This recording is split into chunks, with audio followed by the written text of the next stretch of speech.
তারা শক্তি দিব, নড়তেছে না। মানে আমার জ্ঞান আছে কিন্তু আমার কথা নাই, চোখ মেলাবো যে এরকম পারতেছি না, হাত যে নাড়াবো পারতেছি না। অজুটা যদি করে শুতাম, আমার মনে মনে বলছি অজুটা যদি করে শুতাম হয়তো বা তাহলে এটা আসতে পারতো না। আয়তাল করছি, পড়া শুরু করলাম।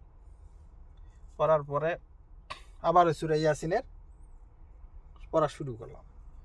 শুরু করতে 1 মুবিন 2 মুবিন 3 মুবিন যাই নাই, তখন দেখি যে হাত নড়ে, চোখ খুলিনি, হাত নড়ে নড়ে, উঠছি, উঠে 1 মিষ্টি মাটি নিলাম আগে, দিয়ে আমাকে আয়তাল করছি বললাম, পরে চতুর দিকে আগে দিলাম যতটুকু ইয়ে করার। দেওয়ার পরে চিন্তা করলাম এটা একটা কাজ হলো, আর একটু বধুয়া, একা তো ভয় করেও তো লাভ নাই। আমি তো আমার একটা সাহস কি, আমি মাটি যতদূর পর্যন্ত দিছি কোনো বাফের ক্ষমতা নাই আর আমার কাছে কেউ আসবে, এই একটা আমার ইমানের একটা বিশ্বাস যে আয়তাল করছি পরে আমি দিছি এবং সূরা ইয়াসিনে যতটুকু পারছি আর আজান যতটুকু দিব এই দূরে পর্যন্ত আর কেউ আসবে না।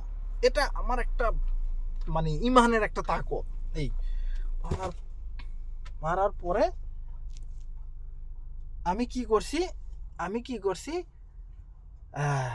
দেখি দূর থেকে মানে এত বড় বড় চোখ, মানে বাইরে রয়েছে শিয়াল, একটা শিয়াল বলেন না কি বলেন আপনারা, এরকম মনে হয়।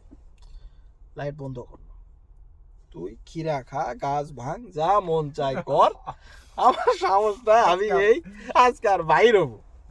আমি এত বড় কিন্তু তাও না, আমার বয়স হয়তো 12-13 এরকম হবে, বুঝছেন। দিয়ে আমি শুলাম, ঘুম ধরছে। আমার এটা বিশ্বাস ইনশাআল্লাহ আল্লাহ আমাকে কি করবে, সেভ করবে, যতটুকু পর্যন্ত আমার যা আসতো সেভ করবে। ঠিক ওই গ্রাম এই গ্রাম থেকে আজান আসতেছে কানে, যেই আজান আসতেছে আমি বালিশ আর এটা নিয়ে দিছি দৌড়।